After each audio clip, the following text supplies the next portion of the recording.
dengan saya Tutut Supriyani akan mempresentasikan tugas UAS praktikum proses bisnis yang mengambil proses bisnis pada kaos gambar bebas yang berada di Darmo Trade Center Surabaya. Latar belakang, usaha sablon memiliki peluang yang sangat besar, apalagi sekarang ini orang mudah bosan dengan kaos dan baru beberapa kali pakai sudah ganti. Usaha sablon ini relatif banyak keuntungannya karena dapat mendesain sesuai dengan selera dan juga custom. Sablon manual adalah salah satu cara menyablon yang masih membutuhkan tenaga manusia. Artinya segala sesuatu yang dikerjakannya masih menggunakan tangan atau dalam bentuk sistem tradisional. Sedangkan pada era digital saat ini, sablon DTC atau digital adalah proses penyablonan yang jauh lebih efektif yang dilakukan dengan bantuan mesin. Biasanya sablon ini lebih praktis dan juga tidak membuang banyak waktu karena hasilnya cepat dilakukan dalam waktu sehari. Dan juga tidak banyak kerja dan bisa menyablon dengan banyak variasi warna. Tujuannya dari tugas ini yaitu 1. Mempelajari dan mengetahui perkembangan kaos gambar bebas. 2. Mempelajari dan mengetahui struktur organisasi yang ada di kaos gambar bebas DTC. Yang 3. Mempelajari dan mengetahui proses bisnis yang ada di kaos gambar bebas. Manfaatnya ada 3, yaitu 1. Dapat mengetahui sejauh mana perkembangan kaos gambar bebas. 2. Dapat mengetahui tugas dari setiap bagian divisi yang ada di divisi produksi kaos gambar bebas. Yang 3 atau terakhir yaitu dapat mengetahui bagaimana proses bisnis yang terjadi di kaos gambar bebas Darmo Trade Center Surabaya. Di sini saya akan menjelaskan sedikit sejarah dan profil perusahaan. Pertama yaitu usaha ini berdiri pada bulan Oktober tahun 2019 yang didirikan oleh Bapak Yoga. Salah satu keunggulan dari jasa sablon milik Bapak Yoga ini yaitu terletak pada aspek desain yang bervariatif dan juga fleksibel atau sesuai dengan permintaan konsumen. Serta keunggulan lainnya yaitu harganya yang jauh lebih murah dibanding dengan usaha sablon yang lain. Visinya menjadi usaha sablon digital yang profesional, inovatif, dan kreatif yang dapat menghasilkan suatu nilai jual dan manfaat, serta dapat membuka lapangan pekerjaan yang menguntungkan bagi sesama. Berikutnya yaitu misi dari kaos gambar bebas Darmo Trade Center. Yang pertama, membangun usaha jasa sablon yang mampu memberikan pelayanan terbaik untuk pelanggan. Kedua, mengutamakan kualitas produk yang berkualitas terbaik. Yang ketiga, membantu dalam menciptakan lapangan pekerjaan yang baik dengan situasi yang produktif.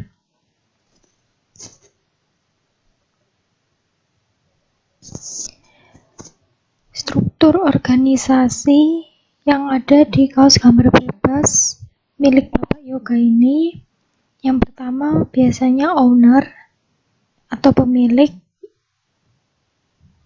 kedua produksi, ketiga pemasaran, yang keempat data akuntansi pengawas, dan yang kelima pengemasan dan pengiriman.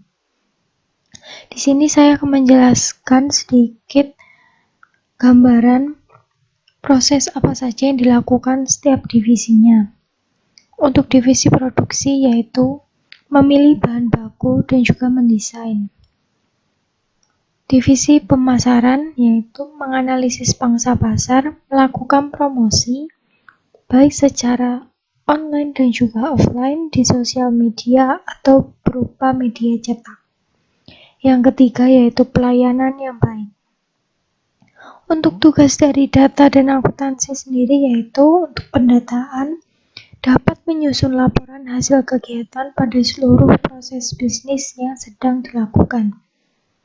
Akuntansi atau accounting yaitu membuat laporan rekapitulasi data keuangan per periode dan mengatur arus masuk dan keluarnya keuangan. Berikutnya pengawasan yaitu melakukan pengawasan pada seluruh proses yang ada di usaha bisnis tersebut.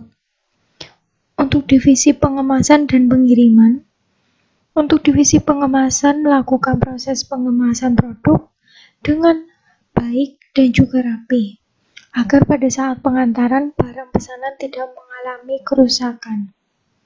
Yang berikutnya yaitu pengiriman. Bertanggung jawab atas barang yang akan dikirimkan kepada pelanggan atau konsumen. Salah satunya yaitu kondisi barang yang akan dikirim kepada pelanggan tersebut. Untuk ownernya sendiri yaitu menyampaikan tugas yang harus dilaksanakan oleh masing-masing divisi. Yang kedua, mempersiapkan bahan baku persediaan dan juga produksi dengan rekan kerja. Yang terakhir yaitu melakukan rapat pertanggungjawaban pada setiap divisi mengenai pekerjaannya yang dilakukan.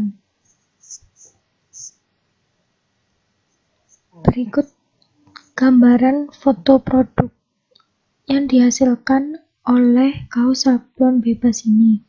Yang pertama ada kaos dan yang kedua yaitu masker.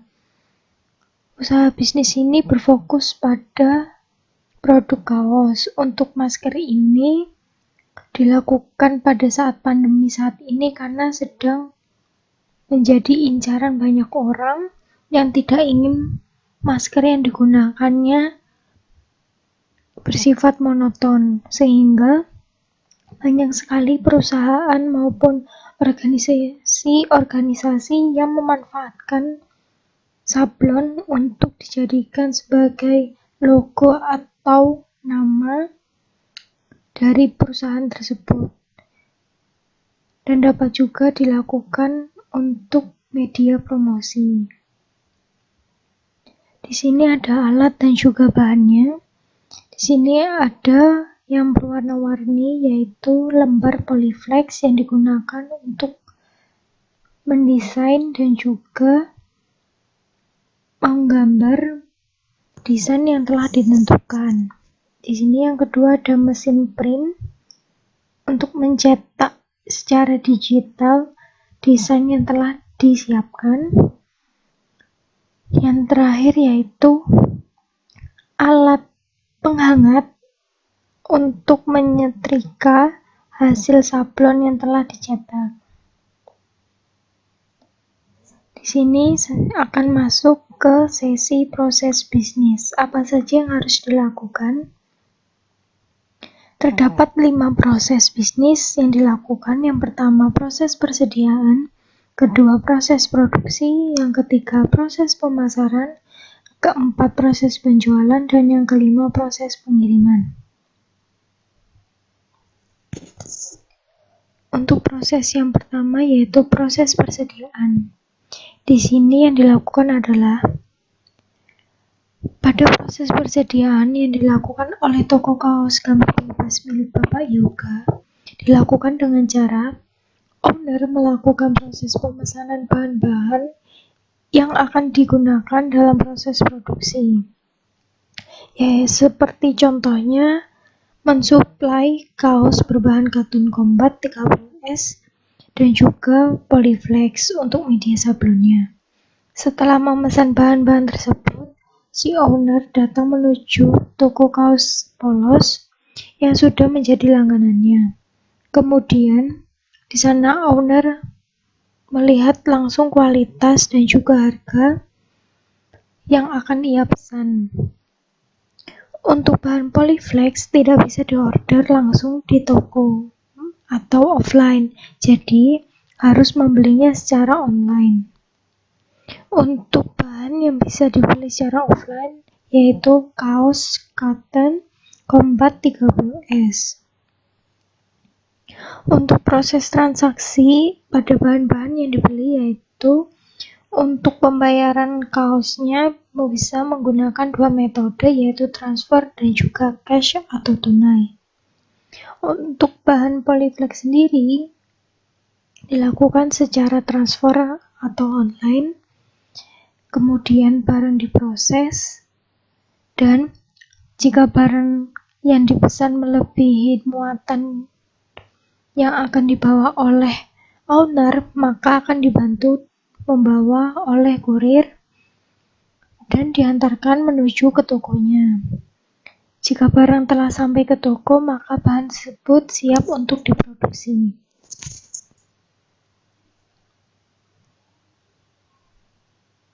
Berikutnya yaitu proses produksi. Pada proses produksi, langkah pertama yang dilakukan adalah bagian produksi harus menginstal program dan driver mesin DTC pada perangkat komputer. Kemudian setelah menginstal, nyalakan mesin digital, kemudian siapkan desain apa saja yang akan disablon ke kaos tersebut. Setelah terpilih desainnya, maka persiapkan kaos polos dengan memilih langkah-langkah berikut yaitu semprotkan kompresor menggunakan cairan epoksi pada bagian yang akan disablon. Kemudian letakkan kaos polos tersebut ke mesin DTC print dengan keadaan lurus dan rapi. Jangan sampai ada kain yang tertekuk agar hasil sablon tidak rusak. Berikutnya, atur program pada komputer untuk mengeprint desain. Kemudian, mulai mencetak hingga selesai. Ketika print selesai, segeralah angkat kaos dan semprotkan kembali dengan lapisan epoksi agar hasil sablon tersebut menjadi lebih kuat dan tidak luntur. Kemudian, ditunggu selama 8-12 menit yang dimasukkan ke dalam mesin hot gun regen mesin print. Setelah menunggu selama 8-12 menit, kemudian tunggu hingga waktu yang ditentukan selesai. Kemudian angkat kaos dan proses tersebut selesai. Proses pemasaran.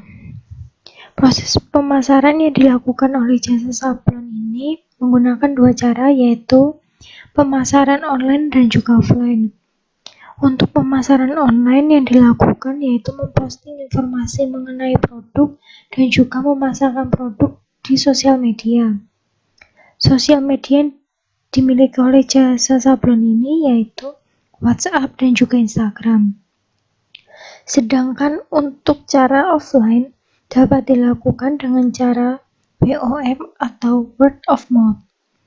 Konsumen dapat datang langsung ke toko dan melakukan pembelian secara langsung, melakukan penilaian terhadap kualitas produk yang disebut WOM tersebut, dan produk akan dilayani dengan baik oleh bagian pemasaran. Ketika konsumen tersebut puas dengan kualitas produk yang diberikan, maka konsumen akan merekomendasikan jasa sablon ini kepada beberapa rekan dan juga sanak saudaranya. Proses berikutnya yaitu penjualan. Proses penjualan yang dilakukan terdapat dua cara yaitu offline dan juga online. Proses penjualan online pada proses ini dapat menghubungi kontak dari owner jasa sablon atau dapat juga memesan melalui media sosial. Konsumen dapat menanyakan informasi mengenai jasa sablon ini. Konsumen juga dapat melakukan kesepakatan bersama dengan penjual. Setelah disepakati, maka dilakukannya proses transaksi via transfer dan konsumen mengirimkan bukti transfer, maka proses tersebut akan segera diproses oleh owner dan juga bagian pemasaran. Untuk proses secara offline, Konsumen dapat datang langsung ke jasa sablon yang berada di Darmo Trade Center, lantai 2B, nomor 05B. Konsumen dapat menanyakan secara langsung informasi mengenai jasa sablon ini kepada karyawan. Setelah itu, konsumen dapat memesan produk yang diinginkan dan melakukan kesepakatan bersama terhadap penjual. Setelah itu, dilakukannya proses transaksi, baik berupa tunai atau cash maupun transfer. Kemudian, barang tersebut diproses dan proses tersebut selesai. Masuk ke proses yang terakhir, yaitu proses bisnis pengiriman.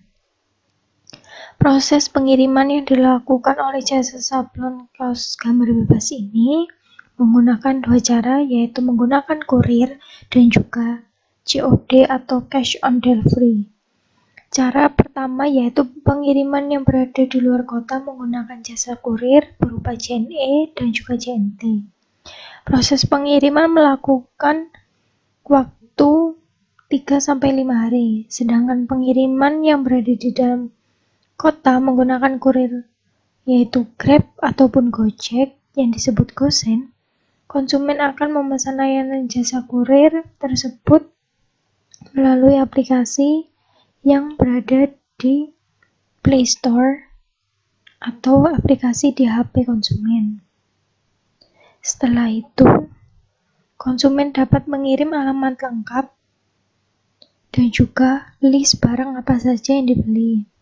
Kemudian, untuk bagian kurir, GoSend menuju ke alamat pengiriman memerlukan waktu 1-2 jam. Tergantung dengan jarak dari toko menuju alamat konsumen. Cara yang kedua yaitu dengan melakukan proses cash on delivery atau datang langsung ke toko DTC Surabaya.